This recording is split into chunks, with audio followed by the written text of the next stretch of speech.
This video continues from how to make an inspirograph part 1. I recommend watching that video before watching this one. First, a few more theories on making it. The first theory would be, how many orbits will it take for the pen hole to return to the original point? Here's the original point. I'm going to use the disk size of 3/5 as an example. This would be 3 and this would be 5. Remember that from the center here to the end here would be, the radius is 1. To find out how many orbits it will do around the center, we're going to use the LCM.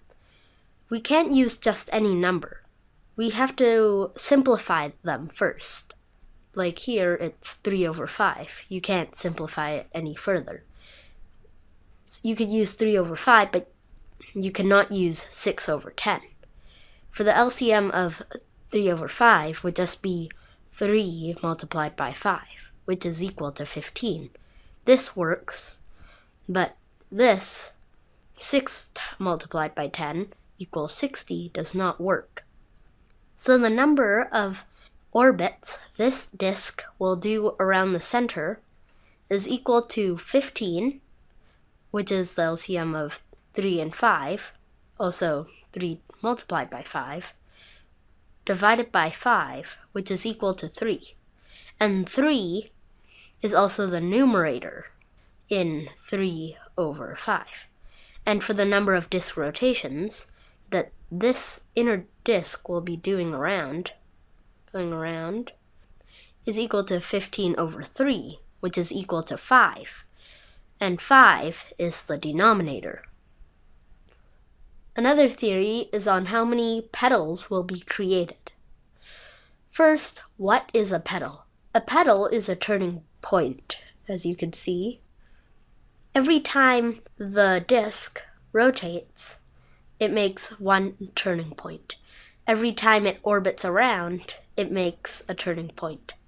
So, it orbits around 3 times, and it rotates 5 times. So the total number of turning points would be 3 plus 5, the numerator plus the denominator, which is equal to 8 in this case.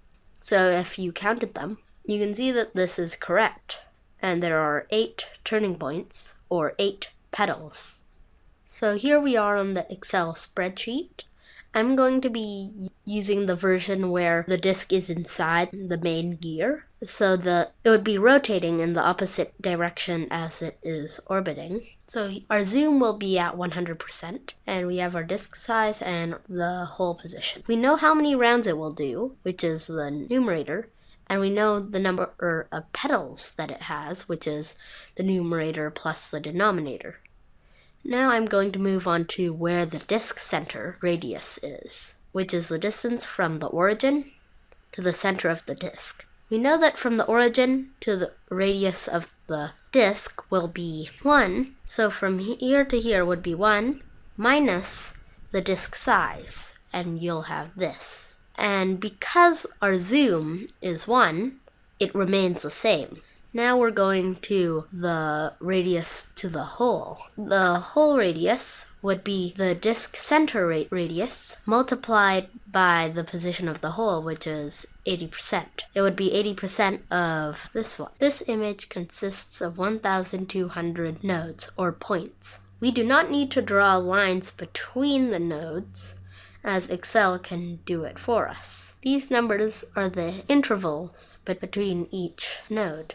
Because we know we're going to do 3 rounds, and the angle in radians around the whole thing is 2 pi, so it would be 2 pi multiplied by 3, or 6 pi radians. And because we need to split that out for 1,200 nodes, we divide it by 1,200. So you get this number. This number comes from the speed of orbitals, speed of rotations that it does. Because the disk is smaller than the main gear, it has to go faster. So it's around that number divided by the disk size. I will not show you this part as my dad coded it for the animations, and maybe if he has time, he could show it to you. In the previous video, I showed you that there were two vectors, one from the origin to the center of the disk, and one from the center of the disk to the hole where the pen will be. These columns calculate the first vector, and these columns calculate the second vector plus the first vector. This is the initial angle for this point. You can set it as anything you like, but I like to keep it at 0 because it's more simple. This number comes from this plus the interval. And then the third one would just be this plus the interval again. The position of the disk uses x and y. The x is equal to the disk center radius, shown here, multiplied by the sine of the disk angle in radians. The y is the same, but using cosine instead. Second vector. Very similar to the other one, you can choose whatever angle you want. The next one is equal to the one before it plus the interval, but not the same interval. It uses the whole interval, which is faster. And the third one would just be this one plus the interval. The x and y, this x is equal to this plus the one from the second vector.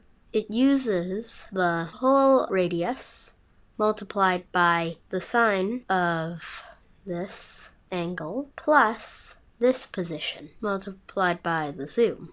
It is very similar for the position in y, but instead of using sine, it uses cosine. And instead of adding it to the x, it adds it to the other y. Just copy this down and this down, and you can see that now they've made a connection.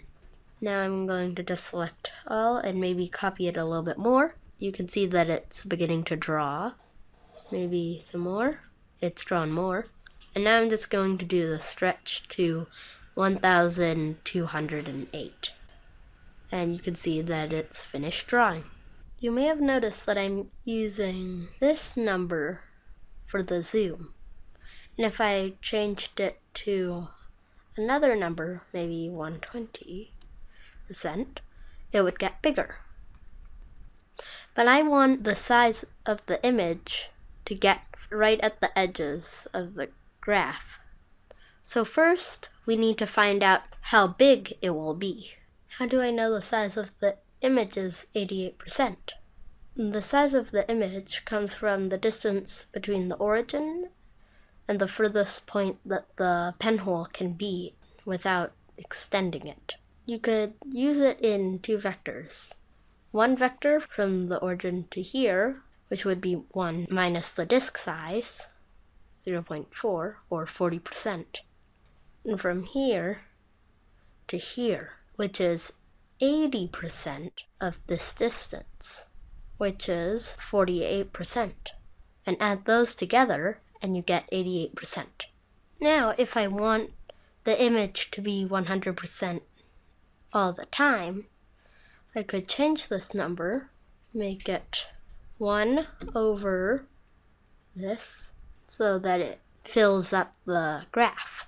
Instead of having to change this number, I created a list so you can change between changing the size of the image and different zooms.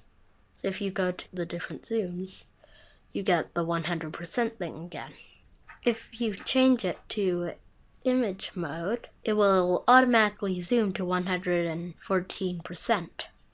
You can also just continue changing, maybe make it 60%, you'll have this, or just keep it at 100% so it takes up its space. I will not be telling you how to make these buttons. You need to learn Visual Basic, or VBA. I'm not going to be talking about them in today's video. I'm going to wrap up the video for now. I hope you enjoyed. Goodbye!